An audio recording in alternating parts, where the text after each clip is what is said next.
ताज्या मरणान आयज आमकां जिवीत मेळ्ळां. तोरिश्टांनो,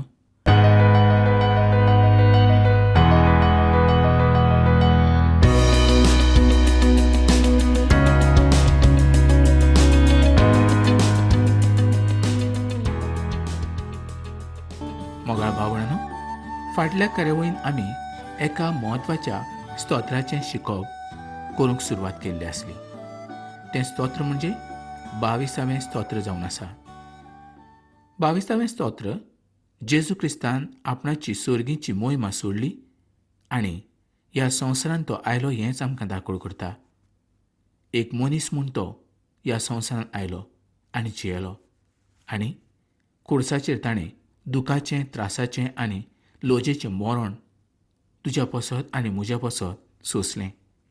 मनशाचें पातक ताणें आपणाचेर घेतलें आनी तो त्या वेळार खूद पातो कसो जालो आनी सोरेस्पोर देव आयज तुका आनी म्हाका पातकान रावूंक शिकयना.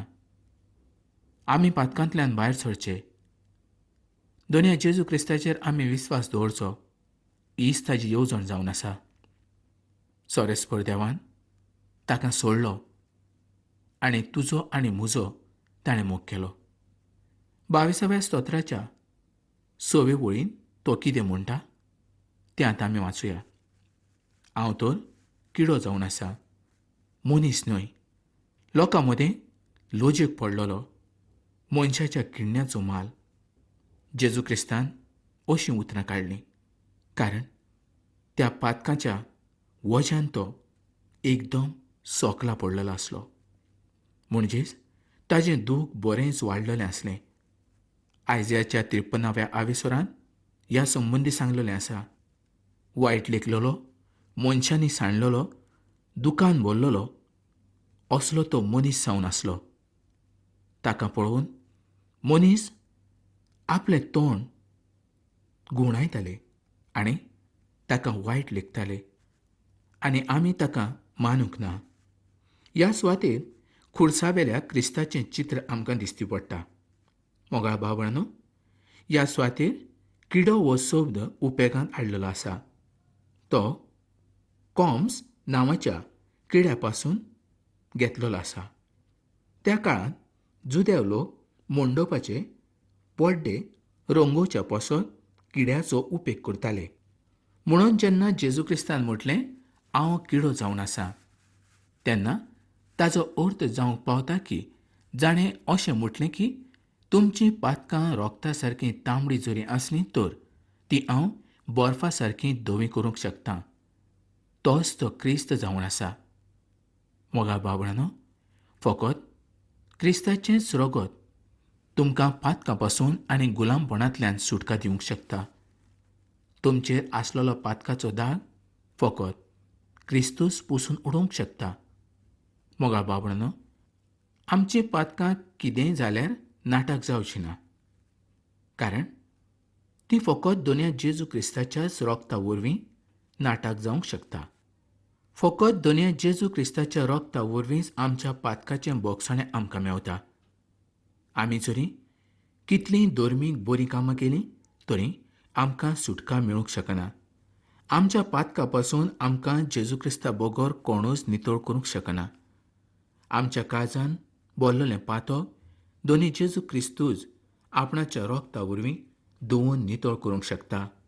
फकत दोनी जेजू क्रिस्तूच आमचे बसत कालवरीच्या खुर्साचेर मेल्लो आसा. ताज्या मरणान आयज आमकां जिवीत मेळ्ळां. तोरिश्टांनो, आतां आमी 22व्या स्तोत्राच्यो 2 वळी वाचुया. 7वी आनी 8वी वळ. म्हाका पळयतात तितले म्हज्यो मस्कऱ्यो करतात, म्हजीं फकाणां करतात आनी पळोवन आपणाची तोकली आलयतात. सोरेस्पराचेर पातयो नासलो तर सोरेस्परान ताका निवारचो. सोरेस्पर ताजो इश्ट जाल्यार ताणेनूच ताका सोडोवचो. मोगाळ भावणानो, ह्या उतरा संबंदी जेजू क्रिस्ताच्या जिवितांत आसलेलें सोत तुमकां शुभ वर्तमानाच्या पुस्तकांनी वाचूंक मेळटा. ह्या सुवातेर जेजू क्रिस्त जेन्ना खुर्साचेर आसलो तेन्ना लोक ताजेशी कशे वागले हेंच दाखयिल्लें आसा.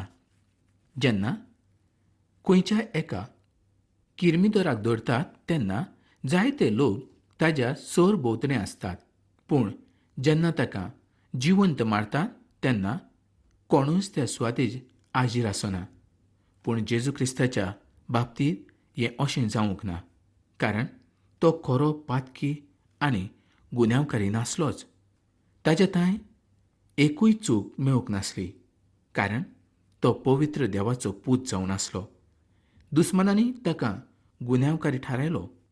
रोमाच्या सरकारान ताका खुर्साचेर मरणाची खास्त फावो केली आनी जेन्ना ताका खुर्सार मारलो तेन्ना सगल्यांनी ताची फकाणां केलीं. मोगाळ बाबळांनो, तो देव म्हूण ह्या संवसारांत आयलो, पूण देवाची मोहिमा ताणें सांडली. मनीस म्हूण तो ह्या संवसारांत जियेलो. सगले पोरजेचें दूख ताणें आपणाचेर घेतलें. लॉज, भिरांत, मार हें सगळें ताणें सोंसलें. कित्या पासत?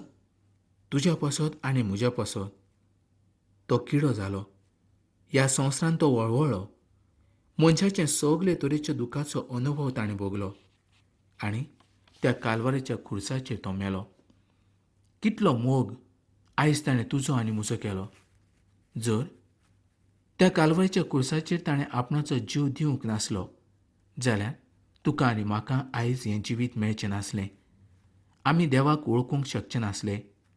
देवाची काकूट, देवाचो मोग आयज आमच्या थंय आसचो नासलो. मोगाळ बाबळांनो, खरेंच देवाचो इतलो आशिर्वाद आमच्या थंय आसतनाय आयज आमी देवाचीं फकाणां करतात. आयज आमी ताका पळयनात. आयज आमी ताचे नियाळ करिनात. ताच्या उतराचो आमी मान घेयनात. आमच्या जिविता पासत ताचीं उतरां आमी लायनात. कितलें दूख जावचें ना ताका? कारण ताणें मनशा पासत इतलें सोंसलें आनी मनीस आपणा पासत कांयच करूंक तयार ना. हें कितलें वायट न्हय? तर मोगाळ बाबळांनो, आतां आमी 22व्या आविसुराचे 9 आनी 10 वळीन पळोवया. म्हाका आवयच्या कुसव्यांतल्यान भायर काडणारो तूंच जावन आसा. हांव म्हज्या आवयचें दूद पितालों तेन्ना तुवें म्हाका आपणाचेर विस्वास दवरूंक शिकयलो. हांव जल्मलो तेन्नाच्यान म्हाका तुज्या हातांत घातलो. आवयच्या कुसव्यान सावन हांव तुका वळखूंक पावलो. मोगाळ बाबळांनो, देवाच्या बाराबर आपणाची सोयरीगत कितली आसली तेंच ह्या सुवातेचेर आमकां दाखोवन केल्लें आसा. कदाचित ह्या वेळार आनी त्या संकश्टाच्या वेळार आनी त्या गर्देच्या सुवातेर आसलेल्या आपणाच्या आवयचीं दुखां ताका दिसलीं आसूं येत आनी उपरांत ताचे दोळे ताच्या दुस्मनाचेर गेले आसूं येत. 22व्या स्तोत्राच्या 12वे वळीन तो कितें म्हणटा तें पळोवया. जायत्या बैलांनी म्हाका वेडो घातलेलो आसा. बाशनाचे दारूण बैल म्हाका वेडो घालतात. शिपायांनी ताका खुर्साचेर खेळायलो. ताणें ताका बाशनाचे बैल अशें नांव दिलें. मुखावेले वळीन तो म्हणटा, वादऱ्यो करतल्या आनी गरोज घालतल्या शिवां सारकें तोंड उदकें करून ते म्हजेर जुडोन आयले. ह्या सुवातेर तो रोमाच्या सैनिका संबंदी उलयता, जे ताका खुर्साचेर खेळयताले तांच्या संबंदी तो ह्या सुवातेर उलयता. मोगाळ बाबळांनो, कितले दूख आनी त्रास ताच्या जिवितांत आयले ना जायत. आनी ह्या दुखा वरवीं तो निराशी जालो ना. ताणें देवाची खुशी जावपाक ह्या सुवातेर सांगलें. मुखार तो आपणा विशीं उलयतना आमकां पळोवंक मेळटा. 22वो आविसर आनी 14वी वळ. हांव उदका सारको वतोन गेलों. म्हज्या आडाचे सगळे साने हालोवन गेले. म्हजें काळीज मेणा सारकें जालें. तें भितरल्या भितर विरगळून गेलें. मोगाळ बाबळांनो, दाविदान हें स्तोत्र क्रिस्त जल्माक येवच्या आदीं 1000 वर्सां पयलीं बरयल्लें आसलें. त्या काळार रोमाचें राज्य नासलें आनी गुन्यांवकारी मनशाक खुर्साचेर खेळावची खास्त नासली. तर ती पद्दत रोमाच्या काळावेली जावन आसली. तरी पूण दाविदान जेजू क्रिस्ताक खुर्साचेर खेळयतात हें त्याच वेळार बरोवन कळीत केल्लें आसलें. हें देवान ताका पयलींच दाखयल्लें आसलें. तातूंत कांयच बदल घडून येवंक ना. जशें स्तोत्रांत बरयलां तशेंच दोनया जेजू क्रिस्ताच्या जिवितांत घडून आयलें. हें चित्र 1000 वर्सां पयलीं देवान ताका कुळीत केलें आनी तेंच चित्र आयज आमच्या दोळ्या मुखार आसा. दोनया जेजू क्रिस्ताचो जल्म हो बेश्टोच जावंक ना. ताका जायते तरेन अर्थ आसा. संवसारांत जर दोनी जेजू क्रिस्त येवंक नासलो जाल्यार आयज ह्या संवसाराचें कितें जातलें आसलें. दोनी जेजू क्रिस्त आयलो, दूख त्रास ताणें सोंसले, काट्याचो मुकूट ताणें घेतलो, आपणाचे हात पांय ताणें खेळावपाक दिले. ताज्या रोगता वरवीं ताणें तुजीं आनी म्हजीं पातकां धुवन काडलीं आनी तीं पातकां परत आनी तो उगडासाक हाडचो ना. ताणें उदेंतीक सान तीं पातकां ओस्तमेक उडयलीं. मोगाळ भावणानो, आयज आमचो भावार्थ आमी ताजेर दवरूंक जाय. खिळायलोलो क्रिस्त आमच्या दोळ्या मुखार आसूंक जाय. ताजें दूख आयज आमच्या दोळ्या मुखार आसूंक जाय. एका मनशा पासत देव जावन कितले दूख आनी त्रास सोंसता हें आमच्या दोळ्या मुखार आसूंक जाय. जेन्ना आमी ताच्या मरणाची नियाळ करतात तेन्नाच आमकां देवाचो मोग दिसून येता. संवसारांत आयज जायते तरेचे लोक आसात. आपणाच्या चाली रिती प्रमाणे ते जायते करतात. पूण देवाची काकूट, देवाचो मोग आयज तांकां मेळना, कारण ताणें जिवंत आनी खऱ्या देवाक वळखून घेवंक ना देखून. मोगा बाबणानो, आतां आमी मुखार पळोवया. 22व्या स्तोत्राच्या 15वे वळीन कितें सांगलां तें पळोवया. कुमाराचे भाजलेले मडके भशेन म्हजो ताळो सुकोवन गेलो आनी जीब म्हज्या ताळ्याक चिटकोन रावली. तुवें म्हाका मरणाच्या दुल्लान घातलो आनी हें सगळें दूख सोंसता आसतना ताच्या तोंडांतल्यान उतरां भायर सरूंक ना. खरेंच ताका तान लागली. जेन्ना ताका तान लागली तेन्ना ताका आमटें पिवंक दिलें. मोगा भावणानो, इतल्या दुखांतल्यान ताका वयचें पडलें आनी त्या वेळार ताका आमटें दिलें. खरेंच कितलें दूख जाय तें ताजें, कितले त्रास हे जायत ताजे, हें सगळें ताणें तुज्या पसत आनी म्हज्या पसत सोंसलें. आतां 22व्या स्तोत्राची 16 ते 18 वळींनी आमी पळोवया. कितलींशींच सुणीं म्हज्या भोंवतणी नोस्तूर लोक म्हज्या आड आसात. तांणी म्हजे हातपांय तोपल्यात आनी म्हाका आतां म्हजी सगळीं आडां मेजूंक येतात. ते म्हजे कडेन बारीकसाणेन पळयतात आनी म्हजीं आगोस्त्रां आपणा भितर वांटून घेतात आनी ताजेर सोरती घालतात. इश्टानो, ह्या सगळ्या संकश्टांतल्यान आनी त्रासांतल्यान दोनया जेजू क्रिस्ताक वयचें पडलें. रोमी शिपायांनी ताचीं आगोस्त्रां सोरती घालून वांटून घेतलीं आनी आयज आमकां नित्यवनपणाचें आगोस्त्र ताणें न्हेसयलें आनी देवाच्या मुखार वचूंक ताणें आमकां लायक केलें. मोगाळ बाबणानो, शुभ वर्तमानांत दाखोळ केल्लें जेजूचें मरण स्तोत्राच्या 22व्या आविसुराचें आनी तशेंच आयजयाच्या पुस्तकांत जो 53वो आविसूर आसा तातूंत जर आमी बारीकसाणेन पळयलें तर दोनया जेजू क्रिस्ताचें सगळेंच मरणाचें जिवीत आमकां पळोवंक मेळटा. हें सगळें दोनया जेजू क्रिस्तान फकत तुका आनी म्हाका लागूनच सोंसलें. खरेंच मोगाळ भावणानो, कितली काकूट, कितली दया ताणें केली ती पळया. एक देव जावन ह्या संवसाराचेर आयलो, मनीस जालो, मनशाचें दूख ताणें सोंसलें, किडो जालो, सगळे तरेचो दुखाचो अनुभव ताणें घेतलो. कांयच ताच्या थंय वायट नासलें, पूण मनशाच्या पातका पासत तो एक पातकी असो मनीस जालो. खरें पळयल्यार ताच्या थंय एकूय वायट गूण नासलो आनी जर ताच्या थंय एक तर वायट गूण आसलो जाल्यार तो मनशाच्या पातका पासत मरूंक शकचो नासलो. तो पातका विणे जल्माक आयलो. पवित्र आत्म्या वरवीं ताचो जल्म जालो आनी साद्या मनशाच्या हातांतल्यान ताणें मार घेतलो. खरेंच कितलें लोजेचें आनी त्रासाचें हें दूख तें पळयात.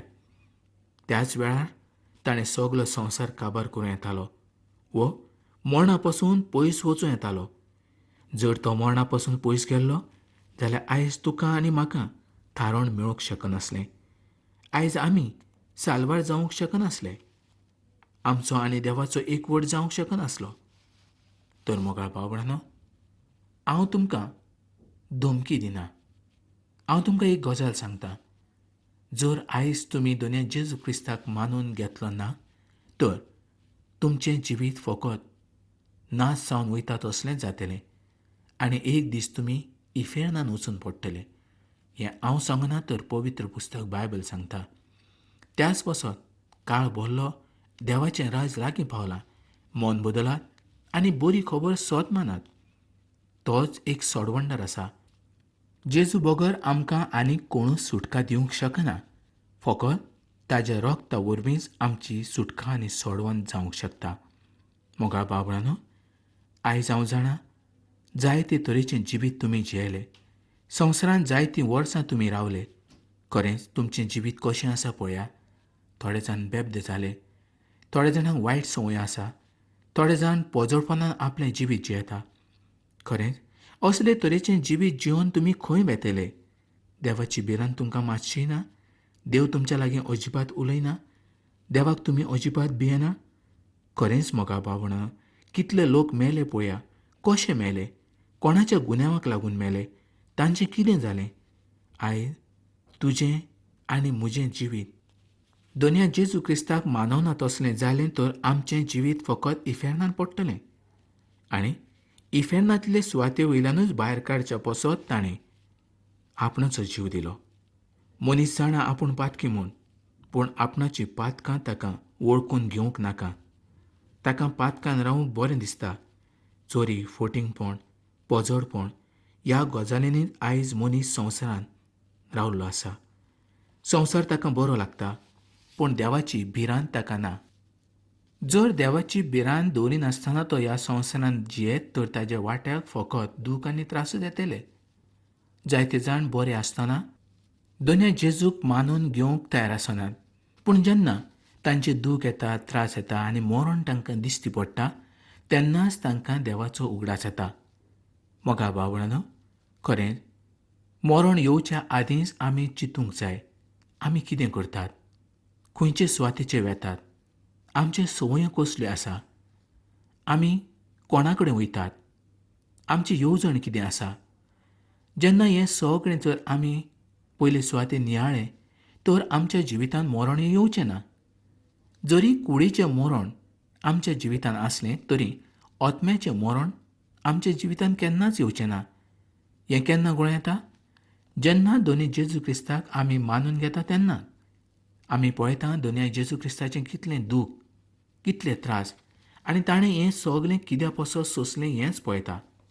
तर मोगा बाबळांनो, हांव जाणा आयज तुमकां जायते तरेचें दूख आसतलें, त्रास आसतले आनी ह्या व्हड त्रासांतल्यान आनी दुखांतल्यान तूं वेता जायत. पूण जेन्ना तुजें दूख आनी त्रास हे दोनया जेजू क्रिस्ताचें घेवन येना तो पर्यंत तुमकां सुटकाय मेळची ना. जर तुमकां सुटकाय जाय, समाधान जाय, देवाचे आशिर्वाद जाय तर तुमचीं पातकां तुमी आयजूच ह्याच वेळार कबूल करूंक जाय. ल्हानशें मागणें तुमच्यांनी करूं येता. दोनया जेजूक तुमचीं पातकां तुमी सांगूं येता आनी तुमच्या पातकांतल्यान तुमी मेकळी जावं येता. देव कोणाकूच फोर्सार करिना. तो तुजो आनी म्हजो मोग करीत आसा. तो आमचो नाश करिना. ताची काकूट व्हड जावन आसा.